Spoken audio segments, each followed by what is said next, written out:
Welcome back. Brad, it's your investment. I'll take meme stocks. Invest! Ouch. Your investment, Julie. I'm gonna do some research first. Well played, Julie. Well played. You can do research? Investing is not a game. Always do your research before making an investment decision. Learn more at investor.gov. Before you invest, investor.gov.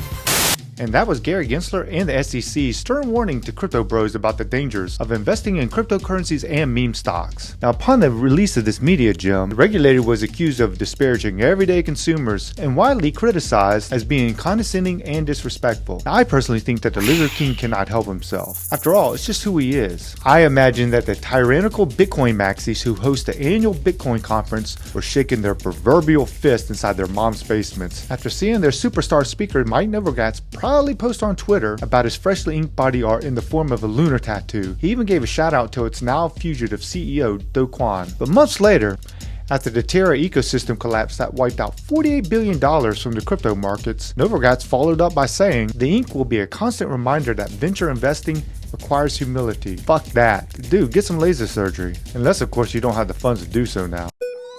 For all you bad bitches think Martha ain't hard, she got a rap. She a bad marketing bitch, know how to trap. What?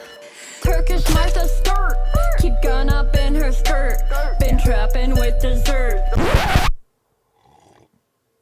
And this, folks, is Heather Morgan, aka Razzlecon, aka Turkish Martha Stewart. She and her husband are accused of helping to launder $4.5 billion in Bitcoin that was stolen when Bitfinex was hacked in 2016. The real surprise came, though, when it emerged that she was also an amateur rapper who routinely posted these cringeworthy videos on her own YouTube channel. I guess being the Turkish Martha Stewart will most likely result in jail time for Heather Morgan as well. Completely out of the blue, Ethereum's co-founder asked for examples of the craziest and most unhinged criticisms that his followers had seen regarding his physical appearance. But the citizens of Twitterland, they didn't disappoint. So let's take a look at some of these amazing artistic gems that his legions of loyal followers posted at the request of their unicorn prince.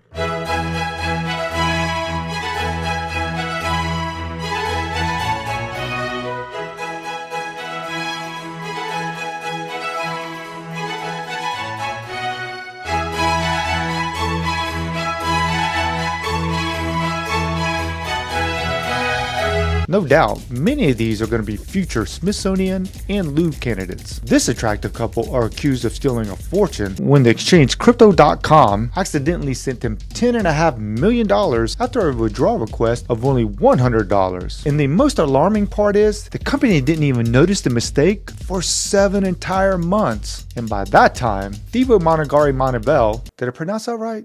Had already bought herself this mansion and given away lots of lavish gifts to her newly purchased friends. Who knows? Maybe she and Razzlecon, they can team up in prison to work on a new platinum album together. Turkish Martha skirt, keep gun up in her skirt, been trapping with dessert. Speaking of celebrities, a few got caught up in tornado cash sanctions. When the US imposed restrictions on the now infamous coin mixer, one anonymous user decided to send ETH to the publicly known wallets of Logan Paul, Beeple, and Jimmy Fallon. And so this meant that they were technically violating the sanctions themselves. Genius or malicious? I'll let you decide. When the Elon Musk deal to finally buy Twitter finally went through, he celebrated by carrying a kitchen sink into the social network's headquarters. The billionaire then went on to declare hominy is now legal on Twitter, and that prompted one witty follower to reply by saying, "Crack a joke then." Don't worry, I'll give you a moment to let that sink in. Everybody's least favorite cyborg, Mark Zuckerberg, spooked investors when a selfie of his avatar that was taken in front of the Eiffel Tower was called exquisitely bad. PC Gamer even added that if it was anyone other than a billionaire CEO, they would immediately be fired for this level of bad. I suppose that bots and non-humans have their limits on creativity. Now, I'm sure that you have plenty of absurd events that top these, so feel free to post them in the comment section down below, and maybe we can make a future video to take a look at these together as well. Here's looking forward to 2023. Godspeed.